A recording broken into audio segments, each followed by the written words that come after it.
Welcome to another episode of DD on the Spot. As always, I'm your host, Ryan Johnson. Before I get to our guests here today, I'd like to remind everyone that if you enjoy this content, to please give a like and subscribe down below. We greatly appreciate it.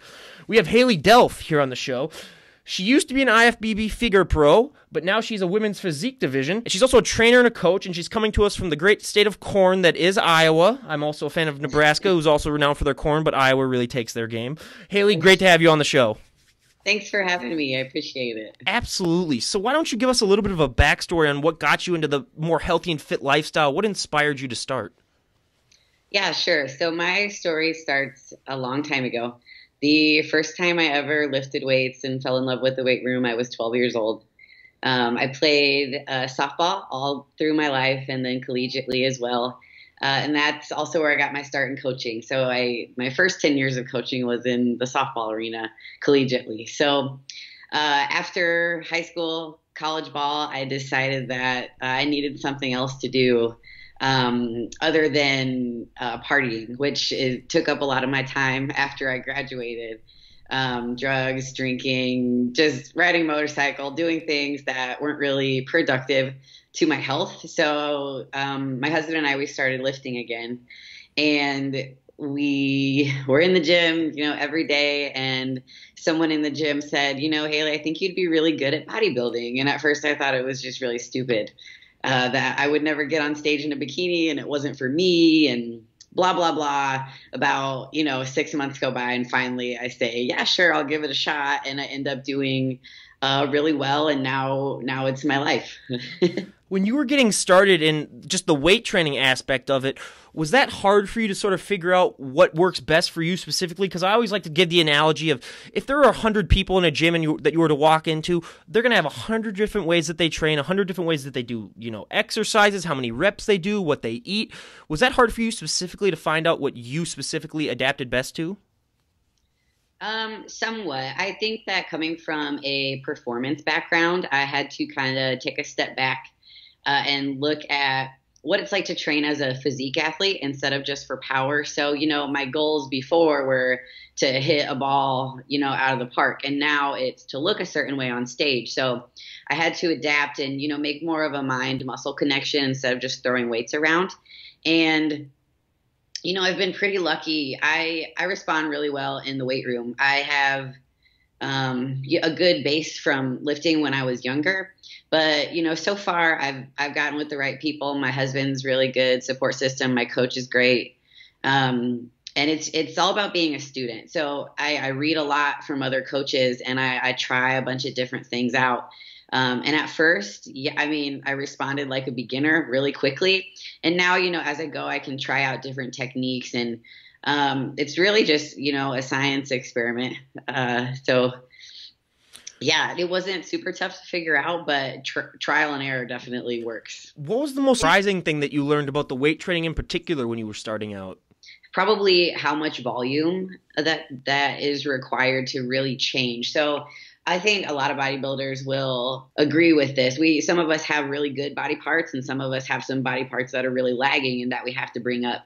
My lagging body part happens to be my quad sweep, my quadriceps. So I've spent hours and hours. The last 3.5 years, I've done 2 leg days a week, every single week. One heavy day a week, one lighter day a week, and I found that my quads really respond well to that split. So having some heavy, shorter reps, like up to 6 rep range, and then 6 to 12 and 12 plus lighter rep range has helped too. So I've put, 7-ish inches on each of my legs since I started doing this. So really, switching things up and throwing different variables at those body parts has really helped.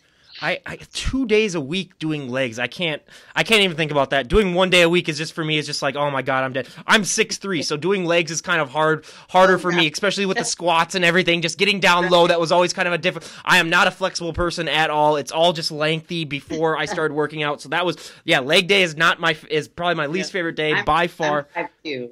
Yeah. So it's not quite so bad. Yeah. It gets to the thing too where I'm just naturally somewhat of a clumsy person. So even with my legs shaking from after a leg day, that's just going to add on to some of the drama that I might ensue after that endeavor. But when you were also getting started, At what point did the nutrition come into play? Did it come in as soon as you started working out, or did it take a while for you to incorporate the nutritional aspects?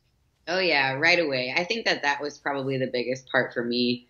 And again, people can probably relate to that because it's just so different from what you're taught in school, what you see on TV. The way that bodybuilders eat, athletes eat, is just completely different than what a normal person would think is correct. So it took me some time to get used to.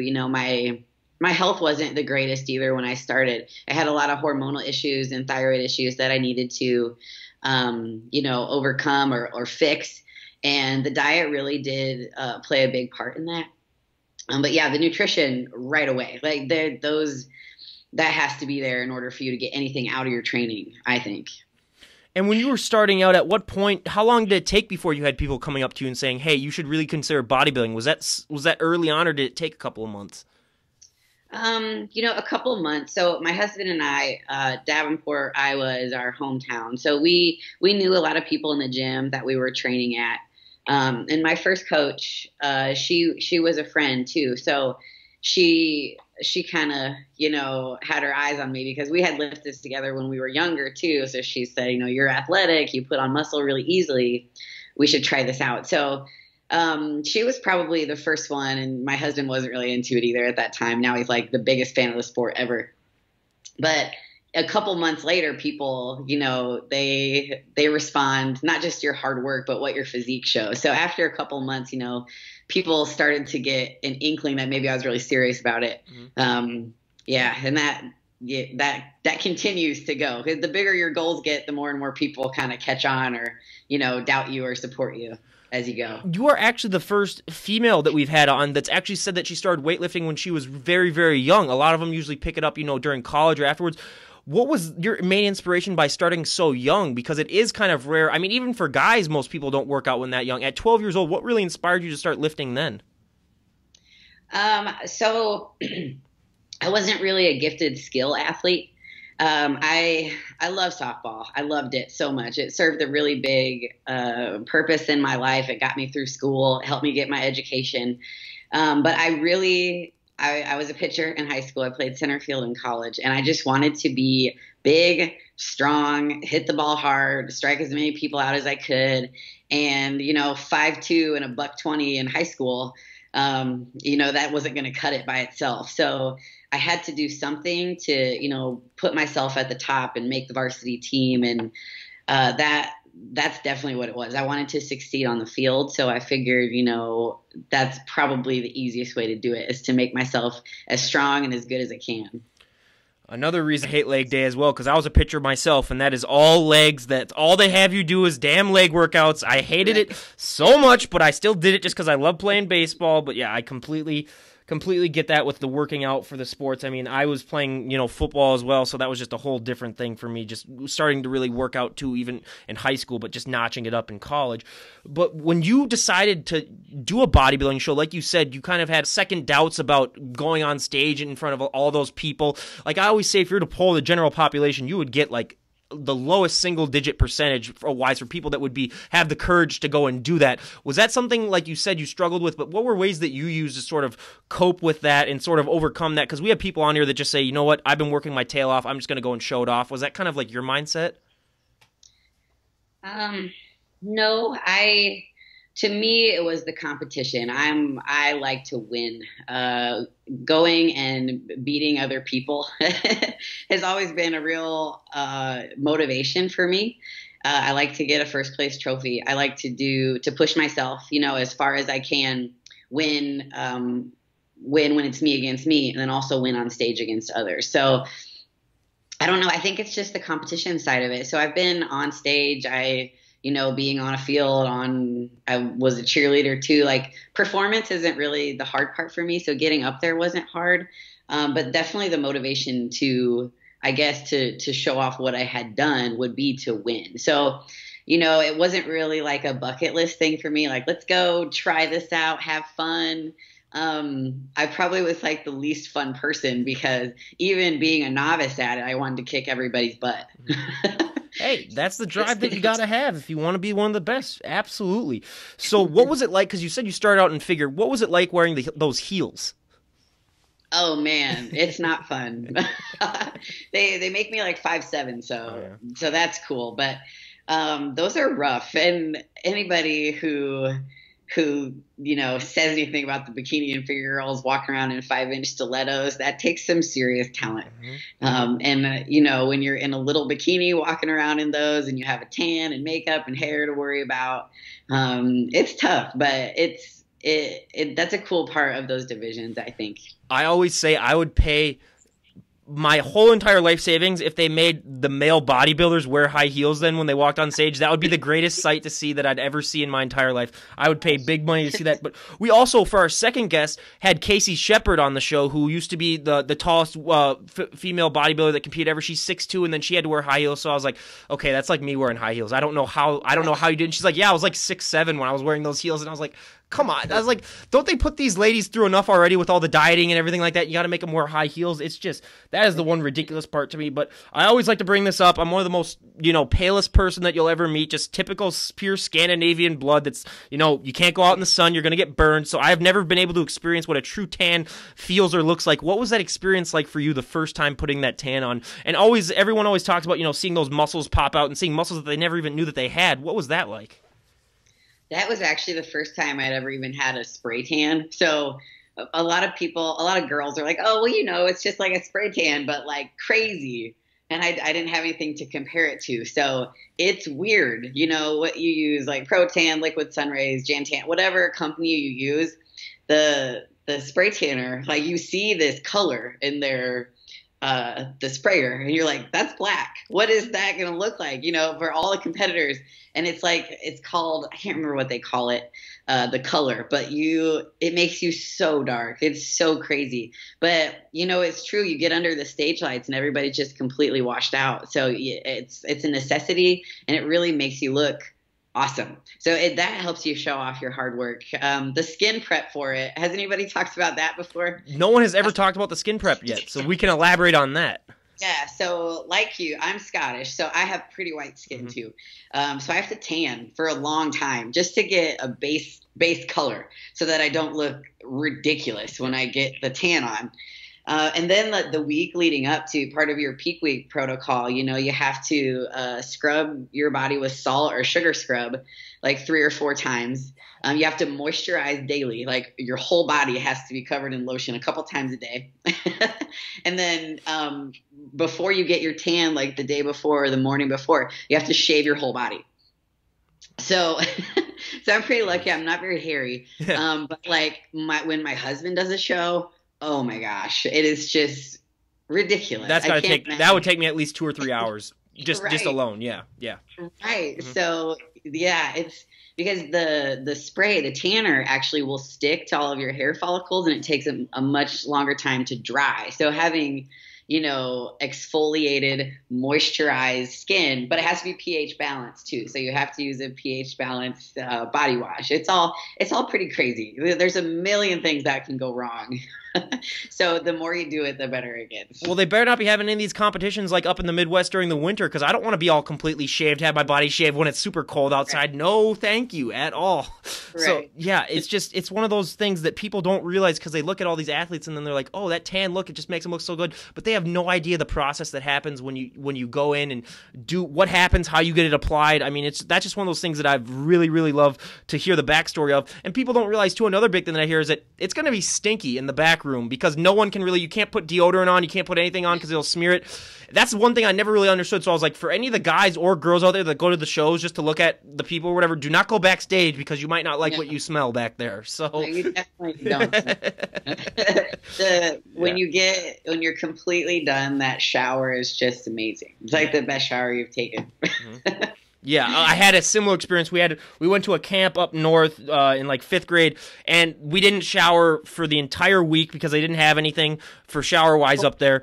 But what they did is that they put like a little hole in the ice or in the lake, and then we'd all jump into it, and it would be like a liquid shower because your body would freeze up so much that like you just get so cold that the literally everything would wash off of you. I have never slept better in my life that night after I did that, because literally everything was just pure, just because it was so cold and everything, all the sweat and everything just washed off. And plus, we were lucky because we were in 5th grade, so we didn't really have that BO. We wouldn't really develop that. So I was like, if that was a high school trip, that would be a completely different story. Oh, yeah. But yeah, it was still one of those just awesome experiences. But I love to have a lot of up-and-coming bands on here, as well as a lot of health and fitness guests, and I like to ask, I think this question really applies to both of them. When it comes to the musicians, I always like to ask, what is it like performing live? You know, what is that thrill like? But I also think that also applies to competing. What is that thrill like for you when you get to walk on stage and you get to show off all of that hard work? What is that feeling like when you step on stage? It's a big feeling of accomplishment, because this sport is just so strange in that what we do takes place for weeks, months, years before we actually put the suit on, the tan on, and get on stage. And that's just a small fraction of it. So, you know, depending on what level you're at, it could be, you know, 30 seconds to a couple minutes that you actually get for stage time. But I know I do a 20-week prep for my show. So, you know, and that's every day. That's cardio sessions. That's 5-6 meals a day. That's training 5 times a week, you know, sometimes 6. So it's really, you know, it's pressure packed, but it just feels really good to get to that point where everything comes to fruition and you get to put it together, and you have a sense of pride for yourself and what you've done, because it really is. Anybody getting on stage, it's an accomplishment to get up there. Absolutely. And what do you do to maintain stress? Because a lot of people don't recognize or realize that stress can do a huge thing when it comes to your weight, when it comes to, you know, maybe how your recovery goes. And like you said, it is pressure packed when you have those 20 weeks to train. Are there some ways that you like to manage stress just so that you aren't worried all the time, that you don't maybe put on like an extra pound or so just from being just stressed out?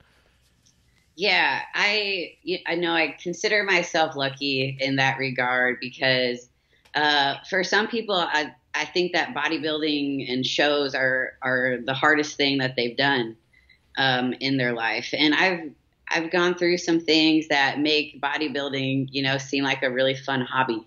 And that's what it is. You know, I try to look at the big picture, because, I mean, really, when you break it down, each of us is about this big in the whole spectrum of the universe. So it doesn't matter. You know, I'll be the first one to tell you that bodybuilding is my life, and I love it. I spend hours of my day, you know, working on my physique and working on my mentality.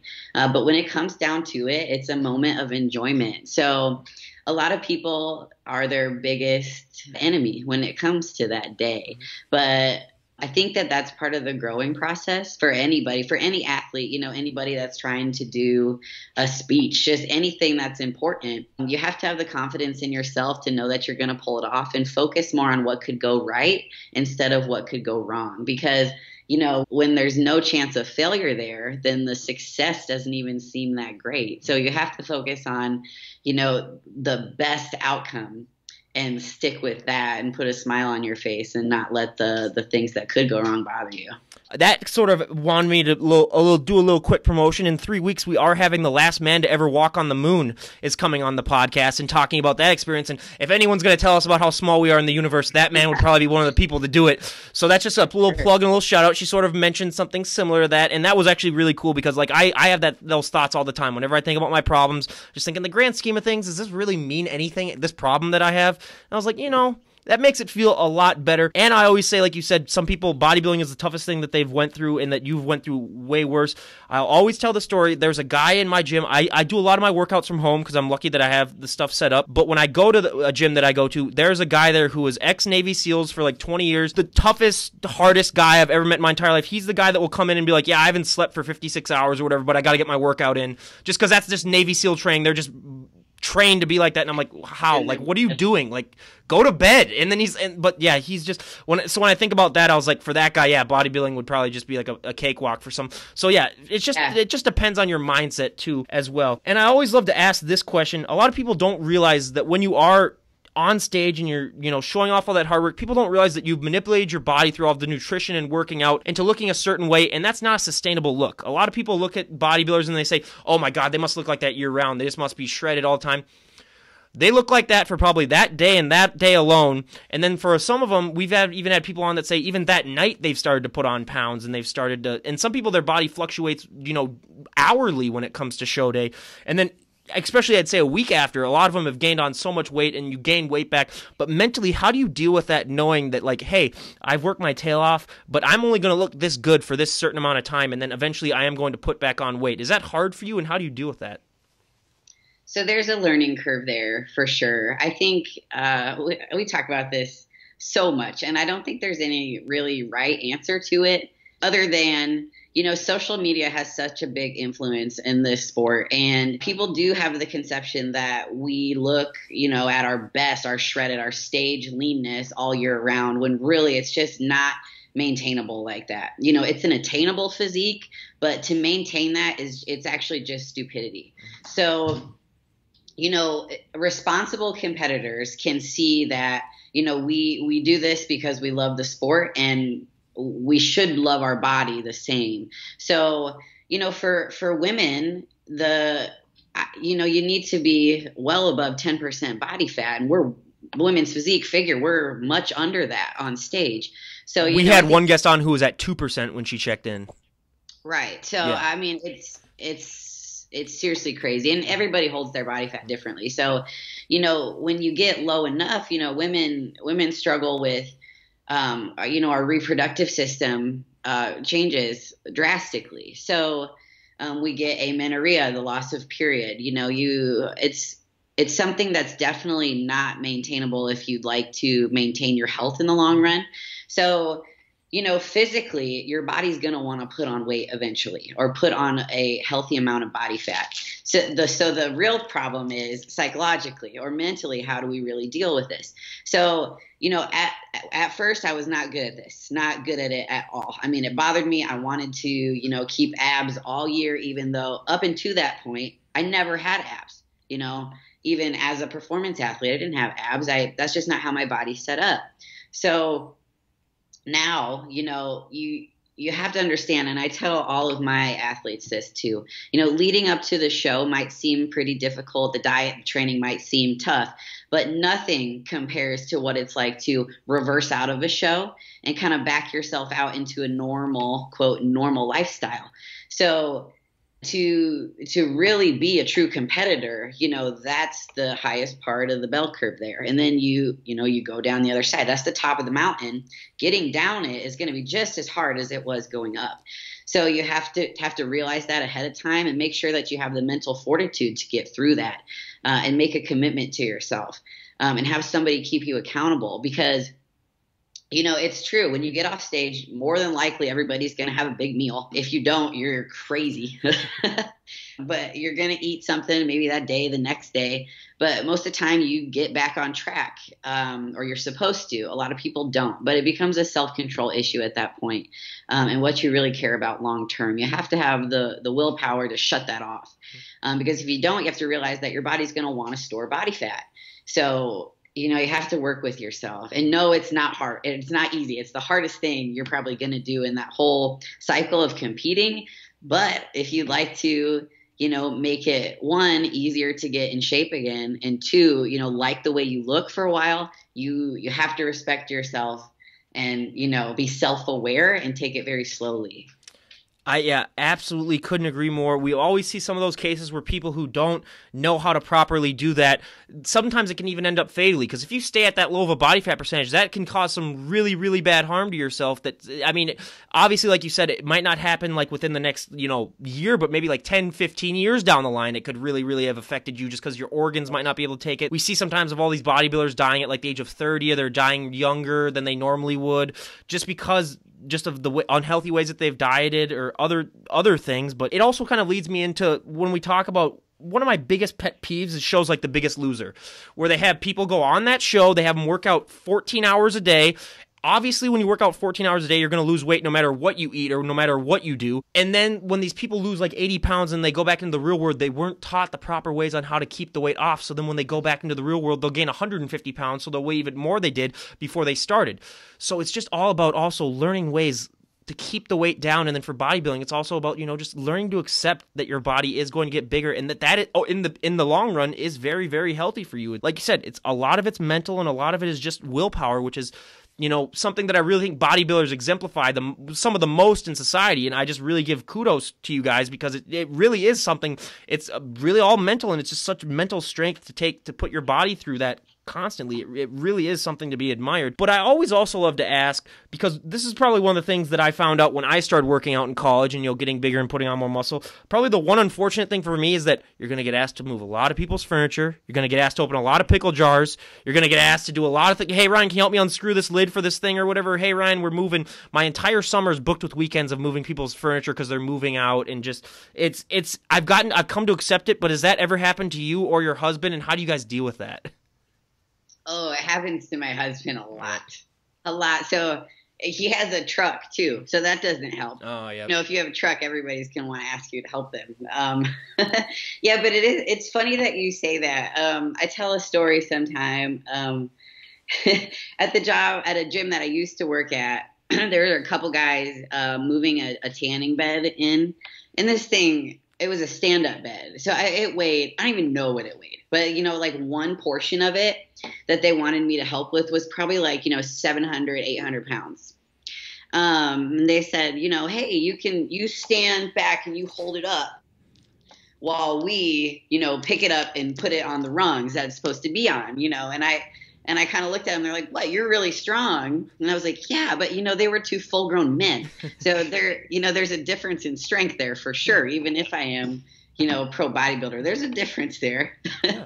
But yeah, it happens a lot, and I think that even so, physique athletes. Not saying that we aren't strong, because a lot of us are very strong. You have to first develop your strength in order to fine-tune what you look like. But that's not our main thing. Mm-hmm. And sometimes moving those things is detrimental to us, because, those are the times that we get hurt. We, knock on wood. There's a lot of people it's not even at the gym that you hurt yourself. It's out doing something stupid or something that you weren't planning to do. If they need anything to lift, I say, if I'm training back that day, I'm not doing anything for you. And I said, and it's going to be after I've already done my workout. I'm not lifting your stuff and then trying to do a workout, because it's going to be almost near to impossible. But like you always said too, people always assume just the way that you look that you're going to be super strong or whatever. And we've had a power lifter that come on here, and she was 5 feet tall, and she could bench 300 some pounds. And I was like, okay, you could probably do that stuff. But some of these people that compete, a lot of it is, some of it is for show, but a lot of them really can, like you said, lift weights and get really, really big. But at what point did you decide to transition from figure to physique? And for people that don't know out there, figure is kind of like the bikini. It's kind of like the bikini girls, except they're a little bit more muscular than the bikini girls that we have on the show. But then physique is it's almost like how bodybuilders used to look before they changed the bodybuilding, before they kind of kicked it out. So it's basically going just a step up from figure to sort of bodybuilding. So that can be a huge change when it comes to how you look and how you train. What was your decision behind that, and how did that affect your training and nutrition? Yeah, so I actually, from the very beginning, I wanted to be a physique competitor. I just knew that, when I started, my stage weight when I turned pro was 118 pounds. I just didn't have the frame or the muscle maturity that I needed to step on stage as a physique athlete quite yet. So, I did what I think is important for people is I let my body at the time choose what division I was competing in. I would never be able to compete in bikini because I'm just not shaped like that. I have wide shoulders, I have small hips. But I wasn't quite, thick enough to do women's physique yet. So I went with figure, and then I took more than a whole year off before I make my pro debut so that I could, mature as an athlete, put some size on, and then, really hit my goal of stepping on stage without the heels as a physique competitor. So it was in my mind the whole time. My frame is set up for physique to do better there, because I have a small waist, but it's not like Sydney Gillen waist. The figure girls are just mutants. They have the tiniest waist, the craziest proportions. And they don't get to hit any front doubles. So I decided, I really want to pose. Mm-hmm. I love bodybuilding for the art of it. And I'm so excited, to work more on that aspect of it, because the figure girls, they pose, but it's more like the bikini where there's a pageantry element to it. But then stepping into the physique world, it's definitely just like bodybuilding, which is what I fell in love with from the beginning. So I'm really excited about that. I just needed time to get there. When we talk to all of the athletes that we have on, they always say posing is probably the hardest thing that they've done. Was that a really big struggle for you? And what was the hardest thing about posing to sort of get a hold of when you were getting started? Yeah, posing can be hard. I think that it takes a lot of practice and a lot of practice of doing it right, which we're so fortunate to have things like YouTube and Instagram for that. We can, see people that look like us, like that have a body type like us. I remember I watched Nicole Wilkins just relentlessly. I would watch her at every single Olympia that she stepped on stage, and I would try to do exactly what she did in her figure poses because, we kind of had the same look. So I wanted to make my body kind of emulate what she did. And, eventually when I was hitting national shows, I hired Kenny Wallach. He's probably the best posing coach out there, and I intend to use him again when I transition here for the pro stage next year.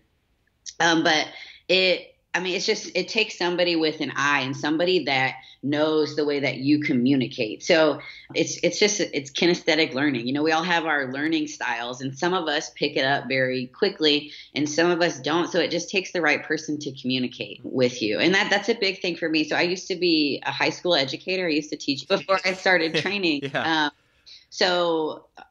Teaching styles, learning styles, I can really, I get all of them, but Kenny was able to really help me. He's on the East Coast and I'm in the Midwest, and just like screen to screen, he was able to make some really small tweaks with my physique that really helped me present on stage, what I had worked so hard for. So that's another thing, if you prepare yourself posing wise, it's the physique that you present. It's not the physique that you possess. So you have to show it on stage, because even if you look better backstage, it doesn't matter. It's what the judges see in front of them. So it was really hard, but the biggest thing that I would say is you can't overthink it. You have to really go with what works for your body and make sure that you get honest, good feedback from people that are qualified to give it. I always like to ask this too. Was it hard learning at first? Because let's say you're doing like a front double. Most people don't realize you have to flex everything in your body when you're doing a pose. You have to flex your legs. You have to flex your abs. You have to even flex your calves, for God's sakes. I mean, whoever thought that you'd ever need to use those things? But you have to have everything going on point and perfect. Was that hard for you to learn at first, that everything has to be in sync at once? Yes and no. I think that flexing everything wasn't really tough, but the controlled breathing was tough.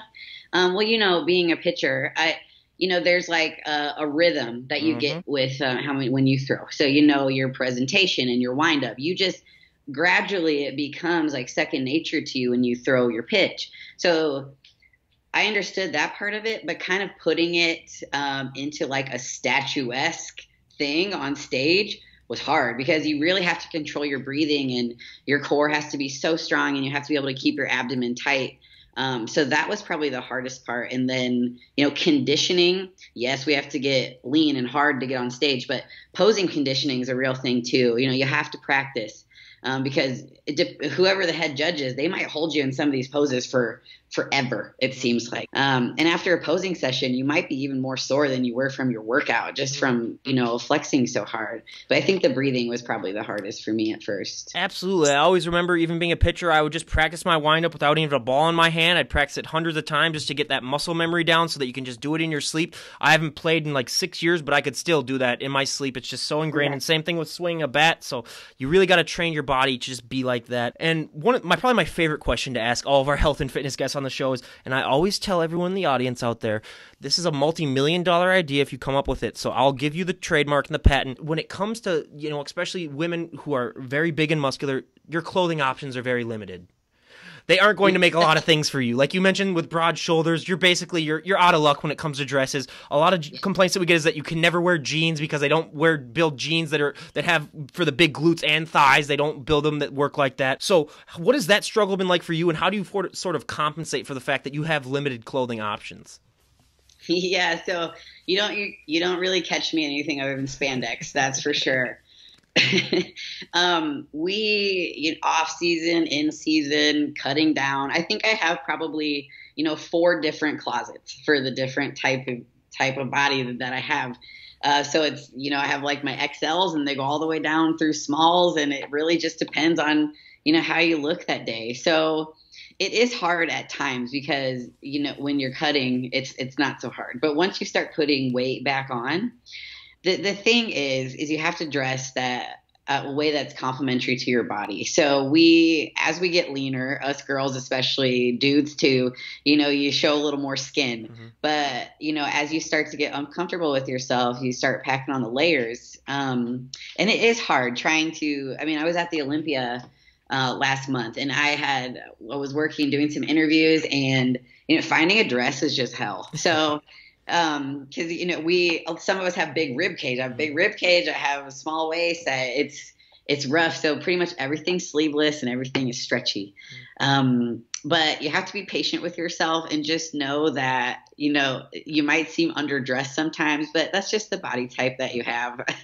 We're not all of us can fit into, what they walk down the runway in. So, but at the same time, like, there's a lot of people that couldn't put our suits on either. So I was talking to Ronnie Coleman earlier this week, and I was just like, what the hell do you wear? Like, what do they build for you? Like, how? Like, I was like, you're kind of like Shaq, where they probably just have your own separate tailor that just, you just tell, like, hey, I need a shirt or whatever. Because it's like, that just must be in and of itself. And I was like, fitting through doors, especially for a guy like that. I was like, they got to make special doors for you or something like that. It's like, come on. And I'm going to have later on, the guy who played the Mountain in Game of Thrones is coming on in a week. And that guy's like 6'8", like 380 pounds or whatever. So I'm just going to be like, okay, you're just you're a different human being. So I was like, you're just. He's like a strong man, right? Oh yeah, and he's just like, I was like that guy probably can't even do pull-ups because he'll break the bar if he tries to like hang on it, and then he'll just come down. There's like bodybuilders, powerlifters, and then strongmen are like just freaks. Yeah, we've had powerlifters on the show, but that'll be my first strongman. But yeah, those strongmen, you just look at them and you're like, if I am ever in a situation where I need to fight someone, you're just going to be my second, where I'm just going to say, this guy's subbing for me, because that is just insane. But now I kind of like to talk about, it has gotten so much better, the image, especially of women with muscles, or guys with muscles in too, but I feel women still get a lot more flack, and they get so much more than the guys do when it comes to, guys still get a little bit, but it's nowhere near as much as the women. How is the general reaction in the public to you when people see you in person? I know both of us living in the upper Midwest, basically, people are going to be polite to your face all the time just because it's that, passive aggressiveness where they aren't going to say anything really to your face, but what have the general reactions been like for you, and how do you sort of deal with that? Especially from this, the change from figure to physique, it's been really interesting. So, we do in society, when a guy's big and muscular, it's like, high five, you look great, you're strong, that's what you're supposed to be. Women are supposed to be small. So, quote unquote. So the bikini and figure division are pretty openly accepted. I remember when I was first starting and I was a figure girl, people would say to me all the time, don't get too big. Just, to fit into like their societal box of what we're supposed to look like. And people, most of the time they'd be like, wow, you look really good. I'd love to look like you. And then once I started, really putting on weight, trying to gain a lot of muscle, eating a lot, just making that move to women's physique and not just making the move, trying to be competitive, people react much differently. So a lot of people are very supportive. That you can tell that they have a self-awareness and a confidence, and they support what you do, even if they don't understand it. But a lot of people, they can't control their face. They see you, and sometimes I don't even, remember that I look different to people. And they just stare, they gawk, like, what the hell am I looking at? It's just interesting. It's kind of like, if you're walking down a high school hallway, and you did something over the weekend and you can tell, and they're like kind of whispering, but guilty. You're talking, like minding your own business. But, you can see the two ladies or the guy and the girl sitting at a table, point at you and then talk to each other. That happens a lot more to me now than it ever used to. And I try not to let it bother me. Because, the end of the day, you really do have to do this for yourself. And a lot of people will ask my husband too. They'll say, what the heck, man? Like, do you actually like the way your wife looks? He's like, yeah, of course. I love her. I love the way she looks. So when you have that, I'm lucky that I have that. And that doesn't mean that it's not hard some days, because it definitely is hard some days. What people say, especially online or even to your face, or what you hear people say behind your back can really hurt. But when you remember, a tall tree didn't get that tall without really deep roots, then it makes things a little bit better. So yeah, it's hard. It's hard for people to, make that switch. To some people were very supportive when I was a small figure girl. And now that I'm, bigger, it makes it interesting, especially with men in particular. I think, women, either they don't understand and they say, I don't want to look like you, or they're supportive, like, go you do you, girl. Men, for the most part, either they're attracted and they think it's cool, or, they feel emasculated just by me being who I am. And it's not the case. I want men to be exactly what they want to be, and I want every other woman to be exactly what she wants to be. And me and how I present myself, which I don't feel is masculine. I think that muscle has nothing to do with gender, shouldn't make someone else feel any type of way other than, this is me, this is who I am. And it shouldn't, whatever you feel is probably a reflection of yourself, and much less, what I'm trying to do, which is just make myself better. I always use this as an example. For some reason, like you were mentioning, our society thinks that for especially women who are trying to get healthy and put on muscle, they think that that's all right to, sort of backtalk them or make snide comments. But if someone's an alcoholic and they're trying to become sober, you can't make fun of them for trying to better their lives. But for some reason, everyone thinks that if you're trying to better yourself in a certain way, that it's all right to make fun of that person. And it is such ridiculous. I've heard so many horror stories of, like what women sometimes get called and just all the things that they get. And it is some of the lowest of the low that I've ever heard. I mean, it's just so ridiculous. You guys I always tell all those people that critique you guys just to go through 1 week of what you guys go through, like with prep and all that stuff. They would gain so much respect. And one of the things that I found out, I mean, you can correct me if I'm wrong here, but a lot of the women on here have said that men tend to be a lot more supportive than women when it comes to giving them compliments. And I think part of that is because every guy, at least once in his life, has been in a weight room and probably knows what that feeling is like. So when they look at a woman with muscles, they're like, oh my God, she must really put in work, knowing what that must be like for her. So I really think that comes with respect. So, because like whenever I see a woman that has muscles, I was like, she actually puts in work. That's awesome. Like, I'm really excited about it. I was like, that's great. Good for her. So it's one of those things too, where when it's just society wise, it has gotten a little bit better, I think, is with Instagram and stuff, but Instagram's a double-edged sword when it comes to that type of stuff. But it's, hopefully it slowly gets better and better, because people just need to realize is that one of the reasons why I loved having guests like you come on the show is that people just look at the muscles mainly, and they don't look at the person behind it. They don't realize there's an entire person behind it, and they just say, they just look at her outside looks. And I always love to bring people on to sort of, have them express what's going on inside as opposed to how they look outside, because you meet so many different people and so many great personalities, and it's one of the reasons why I absolutely love doing this. And when you get those comments, how do you normally, like you said, it can be tough for you, but how important is it having a support system, like having a husband that also works out and having friends? How important is that to you? That's probably one of the most important things, and it's helped me kind of change the way that I look at everything, because, at first it's just like the whole like reverse dieting thing and getting on stage. All of this really has a learning curve to it, and the further you go in the sport and the better you get at it, the more supporters you have and the more people that don't want to support you have. So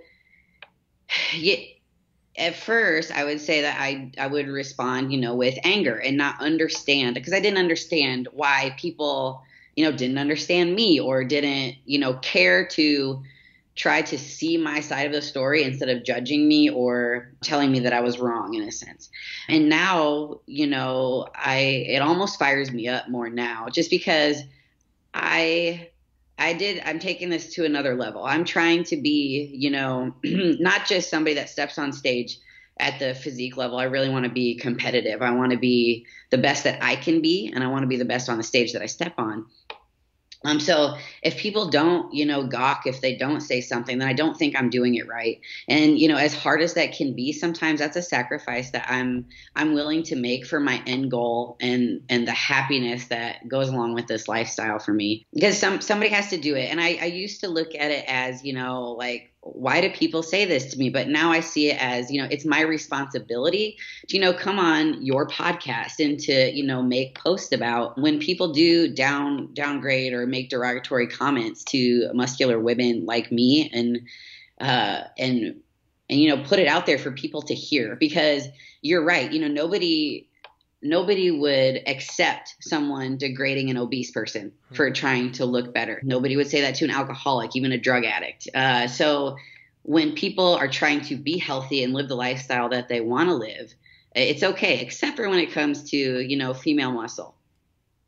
So I see that as my responsibility now. And yeah, it's hard, but somebody's got to do it. And I want to make it better, for the women that come after me, the little girls that I help in the weight room that want to be physique athletes someday. And hopefully, it's commonplace that they don't have to deal with stuff like that. I've had a similar, and I say similar, I mean like a 1% of probably what you go through, because I was 6 feet tall when I was in 7th grade.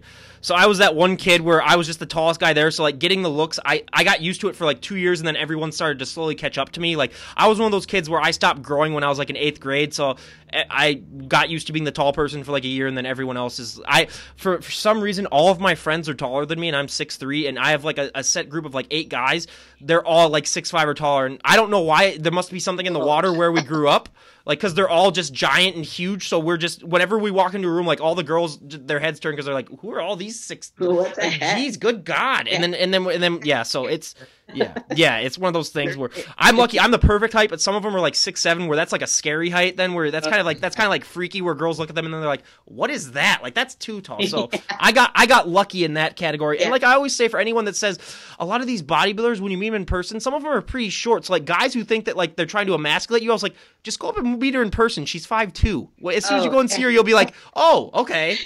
Some people probably, I mean, people look at you and some of them probably think like, oh, she's probably like 5'10", 6 feet tall, and just like 280 pounds. Yeah. That happens all the time. I'll meet people in person. Oh my gosh, on your Instagram, I thought you were 200 pounds. Yeah. I thought you were 5'10". I thought you were 6 foot.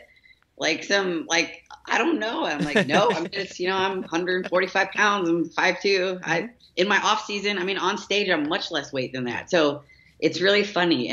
But that bodybuilding's an illusion. Mm-hmm. Even, you meet any of these Olympian dudes or open bodybuilders, they are short, and they are peeled at the weight that they're at. So they're small too. This is, it's such an interesting sport that way, because it's all about what you present. It's a magic trick almost. I was always going to say, if we could get like Shaq to do a bodybuilding, I would just love to see what that would look like. If you get a guy that tall, that's just a whole different thing. That would be so amazing to see. Shaq was at the Olympia. Yeah, I saw that. That's why I said that. Yeah, because I saw him taking some photos with some of the competitors, and I was like, okay, he's probably one of my favorite athletes when it comes to like post athletes, because he's just one of the funniest guys ever. Like every movie that he's been in, everything I'll watch, he is just unbelievable. Shaq all day. But now we go to our audience favorite and my personal favorite part of the podcast, the little questionnaire that we like to do towards the end here. Before we wrap things up, I'm going to ask Hayley here about a dozen or so questions, get her answers, and then see how she stacks up to everyone else. So for our first question, what is your go-to workout song at the moment? I listened to, today, I played on repeat Spectrum by Florence and the Machine. That's a good one. That's the second time we've heard that song. That's weird. That's not normally a song that I think I'd expect. Yeah. I'm more of an old school where I got to get like my Metallica or my Rage Against the Machine going when I have it. But don't get me wrong. I'm a music lover. I listen to everything. Like if you looked at my Spotify, you'd be like, what is wrong with this person? Because there's reggae, there's R&B, there's like a huge 90s playlist. Oh, yeah. So we had, my guilty pleasure, like songs I listen to when I work out, I sometimes have the Rocky IV soundtrack, just because it's the cheesiest, corniest 80s music of all time when I'm playing. But like when I'm doing my Metallica or my Rage Against the Machine, sometimes when I don't work out at my home gym, I'm the guy where I gotta wait for the beat to drop before. So like if I'm doing lat pull downs, I'm sometimes just hanging there for like 20 seconds waiting for the beat drop, and then people will be looking at me and be like, what the hell is this guy doing? He's like, so you gotta wait for the beat to drop before you can get the momentum. Absolutely. Right. So for our second question, out of all the celebrities on the planet, if you could work out with a celebrity, who would it be? Oh man. celebs. Can it be a bodybuilder? Or Yeah. It could be a bodybuilder, actor, whatever you want. Okay. I think like Bev Francis would probably be my top one. So yeah, I watch her all the time too, because she was one of the first women to say, like, female bodybuilding is muscle. The chicks back in the 80s, they look smaller than bikini girls nowadays. Bev showed up and she was like, this is mass. And I just, she still runs Bev's Powerhouse, and I would love to meet her one day, and that would just be the coolest thing to me. For everyone interested, I'd go and look her up, because I've seen photos. If you see photos of what she looks like based on all the people that she was competing on, it's a whole different thing. Like, she looks so much bigger than everyone else, and she really did come and dominate. So absolutely. Me, I mean, I'm just gonna be the most basic person ever and just say Arnold, just because it's Arnold. Here's the thing though, I would purposely mess up during some workouts just because I would love to get yelled at with Arnold's accent, just to have him like, what are you doing, come on. I would purposely just do that just to hear it. But we've had people that have like seen him at Gold's Gym, and I'd have a panic attack where I'd be like, oh my god, that's Arnold Schwarzenegger right there. But we at the Olympia last month, we were at City Athletic Club, and I was grabbing weights to get on an incline bench, and Jay Cutler walked up right by me, grabbed and I was just like, I'd go up to him and be like, I go up to him and be like, do you even lift, bro? Right? People were like, you didn't talk to him? I'm like, no, I didn't want to disturb his workout, like, because everybody hates that, when he had his headphones in, he was really working out. So, but that was so cool too. I usually say this at the very end of the podcast, but I'm going to say it right here because it was brought up. If a lot of these people that I've met, that I've had on, especially the bodybuilders, are some of the nicest people on the planet that I've met. But that being said, and then most of them will help you out if you come up to them and ask them for stuff in the gym. But if they are in mid-set, you are not allowed to come up and talk to them. I have seen sometimes in the gyms, like when I was in college, like when people are benching mid-set, people go up to them and try to ask them advice, and I was like, what are you doing? That's like the dumbest. Yeah. Wait until they're done with their set or in between sets and they look approachable. Like if they're like super focused in their workout, don't come up and talk to them. Make sure that they look approachable, and 99% of the time they will give you a nice response and help you out with whatever you want. So just make sure that boundaries, make sure to have them, and proper gym etiquette. I always say everyone should take a course before they enter a gym, just to make sure that they know all the etiquette. And that's just my little quick spiel. But now going on to our third question, out of all the celebrities on the planet, if you could train any celebrity, who would it be? Ooh, a funny one. Okay, so Netflix comedian, her name is Eliza Schlesinger. Yep. Okay, have you heard of her? I've emailed her to come on this, but she hasn't come back to me. Yeah. Okay, she's amazing. She's like the funniest person ever. She was she was in good shape though for some of her last specials too. Like I've seen some of her Instagram. She works out too. Yeah. Okay, so I would love it because all my clients, they say I'm a lot like her, and I would love to train her because clients can be super entertaining, and we have, it's so cool because it's like a captive audience that you're able to choose. So. She would be the best client. And can we just give a shout out to her dog, which is one of the cutest dogs I've ever seen in the entire world, Blanche. That dog, that's honestly the reason why I started following her, is because her dog was super cute. And then when I started listening to her comedy, I was like, oh, she's actually pretty funny. So yeah, it was definitely one of those things. Me personally, I would do Kevin Hart just because I always said though, we wouldn't be able to get a workout in. It would be a hell of an ab workout, but that would be the only thing that we could ever get in. But my height, that would be my only comeback for him. I'd be like, Kevin, look at you and look at me. That's the only comeback that I'd ever have. But he is just too damn funny. And that was our most popular answer by far. But now, what is one item that you always need to have in your fridge? Item always in my fridge. Okay, so there's always filtered water. This might be super crazy. I don't drink tap water. Ooh. Ever. Just because of the, when you travel to different places and you're like, oh, this doesn't taste like the water from home. Well, I don't like tap water really ever. So I'm kind of a water snob. So I always have either distilled or some kind of filtered water. And not just like filtered bottled water. Like it's from like an actual filtered tap at the store. So yeah, that for sure. And mustard. That's the second time we've heard mustard on this, and I don't know what that what? Bodybuilders need mustard. It goes on everything. There's no calories. I used to be a mustard guy, but then I got to the point where I started eating everything. Like when I was young, I started. So now I'm a ketchup guy for like the last 20 years. But up until age 4, yeah, I was a mustard fanatic. But yeah, I am so spoiled when it comes to water because Bloomington, Minnesota, my hometown, 3 years in a row, the best water in the nation. It's been voted the best tap water. It's the cleanest thing you'll ever drink. Like, you literally, I've been to other cities and I've been up to Duluth where it's basically well water there. So you're like, it's like you're tasting blood basically when you drink it because of all the iron that's still in it. Yeah, and I'm just like, oh God, this is gross. But yeah, I am so spoiled in that department. But yeah, water, we've had some people that say that they have water on there for sure. I mean, our most popular answer is chicken, which is, obviously I'll have my chicken in there every once in a while. But now, what is one thing, well, we kind of answered this, but if you have a different answer, what is one thing that people who follow you on Instagram would be surprised to know about you if they met you in person? We took out the short part, so that's what a normal thing but other than that. Well, I think, I mentioned it earlier, but I have an English degree. I read a lot. But in my favorite literature, what I taught was American literature. I've read the Constitution many times. My favorite thing, so you're the one. So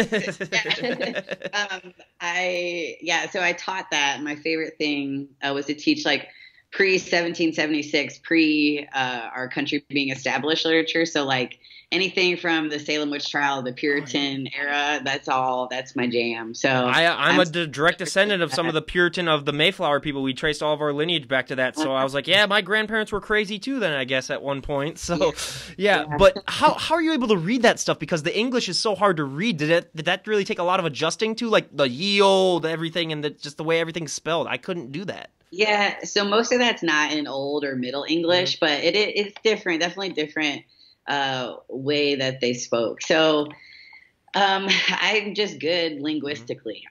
If you ask me to do math, I can't do it at all. But a language has been really easy for me my whole life. I started as a Spanish major. I'm still really good with Spanish. And, that's just, we all have our thing that we're good at. Language is good for me. Math, science, that stuff, not so much. This is the second time I'm going to tell this story, but this is just a cautionary story for everyone. When you're learning a new language, make sure you know what you're saying, because I was at a party with a friend and his girlfriend was there, and then she mentioned that she was a French major and that she spoke a lot of French. So I didn't know what it meant, but I told her, voulez-vous coucher avec moi ce soir? Not knowing what it meant. And then she just kind of looked at me like really strange, and she's like, no. And I was like, oh. I was just saying the one thing that I knew in French. She's like, you know what that means, right? And I was like, no. And she means, do you want to sleep with me, basically? And I was like, oh, yeah. I retract that. I don't want to say that. I was like, I just knew it from that song. She said, oh, it's all right. Like, I totally understand that. But everyone, make sure that you know what you're saying when you're talking a different language. That is my cautionary tale. I was lucky that it wasn't like some random person on the street who said that they knew French, because then that would be, I'd probably be behind bars. But everyone out there, that's my cautionary thing. Make sure that you definitely get that handled. But now, what is one item that you would die to have if it went up for auction? So I don't know if I don't know if there's anything that I die. Well, I don't mean like die, like literally die to have, but like you would do anything to have. And I'm not saying I'm just saying like figuratively. Okay, so the new Dodge Challenger Demon. Yeah. And my color preference would be like emerald green and with matte black stripes. The big engine, definitely a Hemi. That's my dream car. They say geniuses always choose green, so I mean that's a good choice, I guess. But we had one lady on here that said Channing Tatum, and I was like, okay, that's a completely different thing. And I was like, you can't choose humans, but I was like, I appreciate the guess though. Definitely worth the try at least. Yeah. So now, what is one thing about the sport of bodybuilding that you would change if you had the all-seeing power to do so? Ooh. I think that a lot of people see hindsight that maybe it wasn't a good decision for them to get into bodybuilding, but it's a super popular sport. And it's a commitment. I think that I would let people see beforehand if it wasn't for them.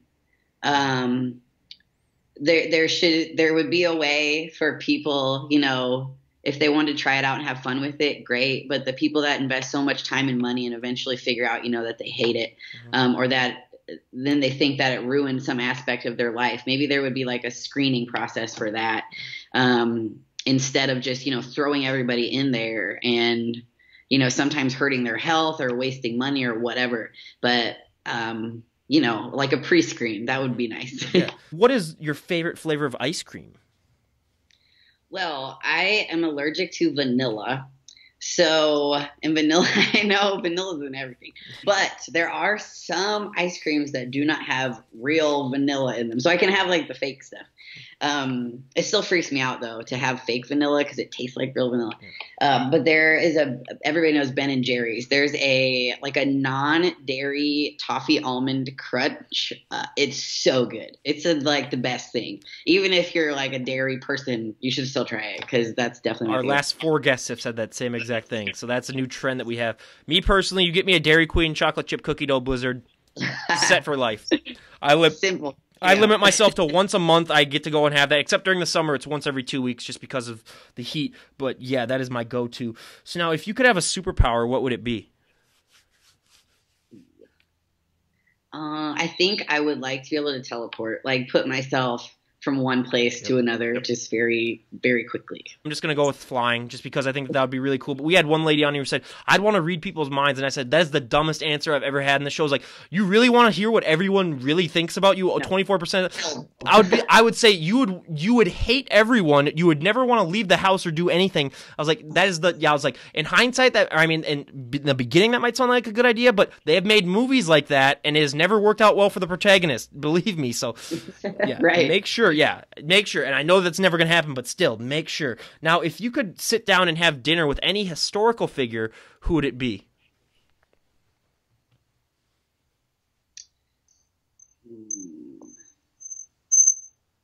Well, I'm going to be a nerd here, and I'm going to say Thomas Jefferson. He was super young when, everybody thinks like our forefathers and all the dudes that made our country what it is were like old men, but really they were not. I think Thomas Jefferson, I don't know off the top of my head, but he was in his 20s somewhere. I think that those people were some of the most badass people ever because they had nothing. And they stood up to a tyrannical British government and said, like, we're going to be free. And these people were just like children. I'm almost 29 and still, I can't believe that they, had the balls to do that. So his writing is some of the best, American literature that I've ever read or taught to. So definitely him. I have never mentioned this, but I am a military historian. I got my degree in history. I am just everything with that. I've toured the East Coast just to look at those battlefields. Like when we went for baseball trips, I'd always tell my parents, I was like, we got to go drive up to where, the Battle of Trenton was or whatever. Like we're driving right past it. We got to stop. So I've just, and like going to Gettysburg was one of the coolest things I've ever seen in my entire life. But yeah, I've studied that era too, and I would, even a George Washington or anything like that. I wouldn't want to listen to him talk though with those fake teeth of his because he'd probably just that'd be one of the gross. I was like, I'm not shaking your hand, I'm not hugging you or anything like that, George, but I really appreciate you. But we can sit down and chat for a little bit. But yeah, definitely one of those guys. I agree with you 100%. Now, what is the last TV show that you binge watched? So this is a super inappropriate animated cartoon. There's a show called Big Mouth. Oh, yep. And it is the funniest show I've ever seen in my life. I binged the first season like earlier this year, last year when it came out. And then the second season just came out like less than a week ago. And I've already watched all of it. So it's so funny. And the premise of it is just like a bunch of middle school kids that are going through puberty and they have these hormone monsters. And it's just like everything that you went through in puberty, but nobody talked about. And it is absolutely hilarious. Yep. I've seen a few episodes of it. It is really, really great. But now, what is your favorite TV show of all time? Ooh. Okay, this is my husband and I watched every single episode of the X-Files. I know. So, yeah, Mulder and Scully forever. That's my favorite. I'm just going to be the most basic person ever. It's a tie between The Office and Friends for me. I mean, it depends on what day you task me. Then my answer will change based on any day. But, yeah, it's those two, and those two basically just stand alone. What is your guilty pleasure movie that you enjoy? Oh, well, it's October now, so I can say Hocus Pocus without feeling bad about it. But I think everybody... born in like the late 80s, early 90s can relate to that because it's one of the best Halloween movies. Yep. Yeah. I'll be watching that soon. I just found out literally earlier today that I'm gonna have to work during Halloween at night, so that's gonna be a disappointment. But you know, I'll just celebrate on that weekend or the weekend before.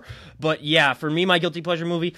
A lot of people would never guess this, but it's my ultimate date night movie, The Princess Bride.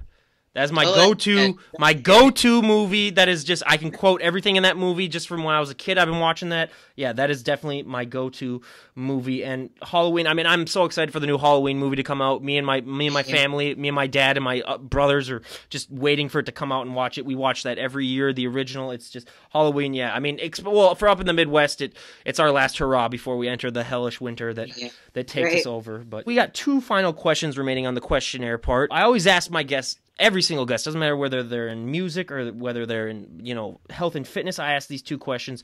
What is one thing, if you could go back in time and talk to the 18-year-old version of yourself, what is the best piece of advice that you would give her?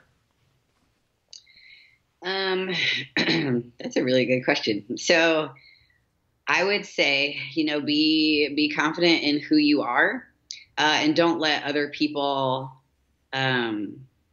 define who you are. So, well, I struggled with a drug dependence, addiction, alcohol abuse. I think that I would tell myself, you know, that those kind of, you know, distractions in your life aren't worth it, and to take a different path and to focus on things, you know, that serve your soul instead of diminish it.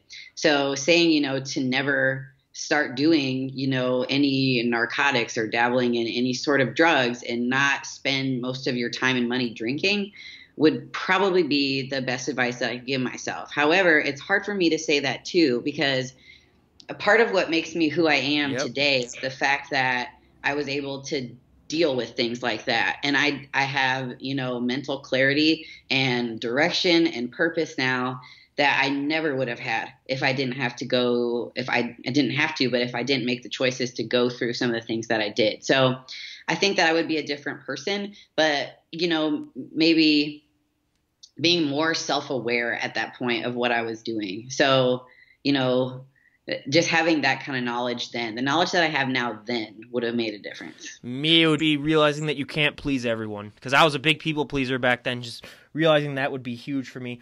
But now, for our final question on the questionnaire, if someone were to walk up to you on the street and then say that, you know, like, obviously, oh my God, you look amazing, I want to sort of adapt a more healthy and fit lifestyle, what would be the best piece of advice that you would give that person in order for them to be successful? I say that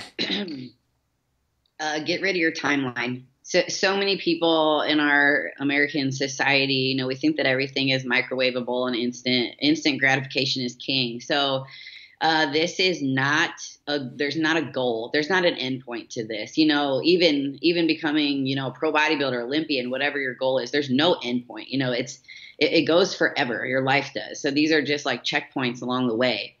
So somebody, you know, just trying to get a little more healthy, realize that you have to be compassionate with your body. You have to be compassionate to your mind. You have to pretend like you're your own best friend, and give yourself as much time and love that you need, because it's going to be hard. It's going to be really hard. And the only way that you're going to deserve it, that you're going to work for it and get what you want, is to just suck it up and enjoy the painful part of the process, because that's the only way, you know, to get there. And that's what successful people do. You know, they enjoy the valleys, and when they get to the peaks, they fully enjoy the peak because they went through the shitty part. So get rid of your timeline. You got to keep going, and there's really no end point. Absolutely. I always say, for people that always say, like, oh, I don't have enough time, or the time getting, I've had nurses on here that work 12-hour shifts and they still are able to work out every day. It's all about your commitment. We all have the same 24 hours in the day as well. And like you said, it's going to take forever. People always expect everything overnight. Like, some people will do one crunch and then look and be like, oh, do I have my six-pack yet? Oh, nope. Well, we got to keep working. So it is such a very big time thing. And I think especially, like you said, with this generation currently, well, like the millennial generation, where we do expect everything just be instant, it is a hard adjustment, but you really kind of have to get that adjustment in. And now, quickly before we wrap things up, you mentioned that you have a husband, and I'm a hopeless romantic myself. So every guest of mine that is married or in a relationship, I love to ask them these 3 questions. So for our first question, how did you and your husband meet? So my husband's name is Ryan as well. Great name. Yeah. So Ryan and I went to high school together. And we've been friends for, let's see, we just had our 4-year wedding anniversary. So we've known each other for like 15 years now. We didn't date. We always had a thing for each other, awkwardly enough. But when I was like 22 years old, we ran into each other by coincidence. And ever since that day, it's like something clicked, like we were supposed to be together, even though, both of us were seeing people at that time, but it didn't matter. We knew that we were supposed to be together, and he's just like the coolest, weirdest, most funny person you have ever met. And he's my best friend and the best support system I could ever ask for, because he believes in me just unconditionally. And where'd you go for your first date? So there's a bar in our town called Pints, and this is also so weird. So we had a teacher in high school, and he was our officiant in our wedding, and he became a friend eventually. So he was Ryan's wrestling coach and my softball coach, and I nannied for them. So his bar is where we ended up having like one of our first dates. And also the first place that we said I love you to each other. And then also where we had our after party for our wedding. So yeah, that place is special. And lastly, how did he propose? This is a good one. So my family is very important to me. I have a very, very small family. It's just my little sister, and my mom and dad. So Ryan has a huge family, but he's really just close, to his nuclear family, to his brother and his mom and dad. So 5 years ago, we had Thanksgiving at his parents' house, and I thought it was a little weird that everybody was there, his whole family, my whole family. But I think he knew that my sister, she's feisty redhead. She would kill him if he didn't invite her to this very important, day in her life, not just my life, but her life. So Ryan, he told me like months before this, pick out a ring. And I was like, okay, like I've known him forever. So yeah, of course, I wanted to marry him. I knew that. So I picked out a ring, and I didn't hear about it for like close to a year.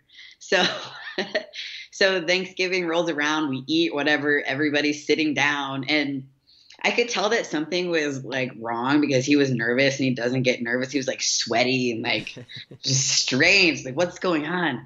And just, this is so corny, but I don't know how he pulled it off. There is like a commercial on TV about chocolate diamonds. If anybody's seen those, like the Hell's chocolate diamonds. Yeah. And of course me, I'm like, I hate those. Those are so ugly. Like I love chocolate, but I would never like that kind of a diamond. So Ryan is like, oh, really? Well, what kind of diamond would you like? And he pulls a ring out of his pocket. I know. Slick. That's slick, I gotta say. He gets down on one knee and he's like, would this diamond be good enough? Will you be my wife? And I was like, yes, of course I will be. If he was waiting for you to say that, then he must have the greatest hindsight of all time then. Or was he just waiting for the perfect moment, just be like, oh, pull it out now? I was going to say, we'll never know. We'll never know. He's just lucky. He's just lucky. It was just a great luck of circumstance. And then before we wrap things up, is there any message that you'd like to sort of give out to everyone, that has misconceptions about people, like especially like female bodybuilders, or has that certain viewpoint? Is there any message that you'd like to give about maybe just how, what you would say to that? Yeah, the females with muscle, we train and we look the way that we do for our own benefit. It has nothing to do with anybody else. So instead of looking at us and thinking of yourself and how you respond to it, don't think of it at all. And it goes back to the golden rule that a lot of mothers probably told their kids, people listening to this show, if you don't have anything nice to say, then don't say it. That it's not to mean that people won't think something, because judgment is it's a human thing. But negativity surrounding what people do for joy in their life doesn't have to be a thing. So, I have a lot of women clients that come to me and they struggle with getting into the sport because of that, and they would even excel at it, but they worry about, what society will say to them. I don't think that just pertains to bodybuilding and female muscle. That's still a lot of things. So for every woman doing whatever she likes, regardless of what people are going to say to you. If you in your heart love it and you want to do it, you better do it, because it comes back to this whole, the universe is huge. You're tiny. You're only here for a very small amount of time. So if you're not living the life that you want to live, then you're doing a disservice to yourself. And if anyone out there wants to get a hold of you or contact of you other than Instagram, which we'll leave the links down below, but if they want to get maybe a hold of you for some personal training or some online coaching or whatever, are there any other resources that people can get a hold of you on? Oh, yeah. My email is trainedbyhd@gmail.com, or I have a website, trainedbyhd.com. All right. I'll leave all the links down below for that. And again, Hayley, we cannot thank you enough for coming on. I always love having guests on that really, just talk about stuff where it isn't really talked about a lot. I mean, you never really see female bodybuilders on shows. You never really see them on, they're not really represented as well as I think they should be. And it's always great to hear, like I've always said, the person inside all the muscles, basically, just to hear what they're really like as people. And it's really, really great. And for everyone out there, I mean, definitely go and follow her. I mean, it will inspire you to get off the couch and, stop eating those Twinkies, start getting a little bit healthier. I mean, sometimes every once in a while I'll look at, guy bodybuilding or girl bodybuilding, I'll look at some of those photos and I'll be like, geez, good time to go do some crunches, time to, time to go lift again today, guys. So that, it's really good motivation. And like I say, I really cannot thank you enough for what you're doing too or whatever. I mean, it's such a great thing to have such a positive body image, especially for girls, saying that like, hey, I can look like that. And it is achievable and I can still be super feminine while looking like that. So it's always great to have that example too for everyone to sort of look towards. And it's always great to talk to someone from Iowa because, no one really talks about Iowa besides Field of Dreams. So that's nice. And well, actually, I'm actually going to add this last question because I usually ask it to everyone. I totally forgot about it, but we both live in climates that can get very, very cold. And like we say, a lot of the time in Minnesota, especially, you only got to look good 6 months out of the year because the other 6 months you're going to be in a sweater anyway. So it doesn't really matter. Right. How do you motivate yourself when it gets super, super cold, when all your body is telling you to do is basically to hibernate and watch Netflix all day? Yeah. Well, it has to become a habit. Mm-hmm. So, you do anything for long enough. I don't know what the magic number is, 21 days or whatever they say. Something like that, yeah. You have to take the first step. So I think, clients, friends, whoever, if you get in your car to go to the gym, odds are you're not going to turn around and come home and say, screw it. I use a countdown to get out of bed or, to say something in a big group when I get nervous or, any time that you have, something that you need to do that, you're apprehensive about, count down in your head, decide, so say it's, to get up in the morning, get out of bed when it's a cold day. If you start to count down 5, 4, 3, 2, 1, and on that one that you have to get up and go, then you go. There's a book, and I can send it to you when I think of it. I can't think of it at the moment, but there's a science behind that to the countdown thing. So, it comes back to willpower, but there's tricks to get yourself to do it. So, set your clothes out for when you need to go to the gym. Set a reminder in your phone. My alarm, there's a reminder every day of what my main goal is, that when it goes off every morning. So little things like that make a difference. And we could hear your dog behind you, and having a dog really, really helps when it comes to waking up in the morning as well. Oh, yeah. Sure. Can we see the dog just for one thing before we wrap things up? I think everyone's got to see this dog because this dog is so cute. I think somebody's outside. Oh, that is a great dog. Oh, my God. So cute. So cute. So again, everyone, Hailey Delf, we cannot thank her enough for coming on the show. Leave all of her links down below, any questions. And this is Ryan Johnson, DD on the Spot, signing out. Have a great day, everyone.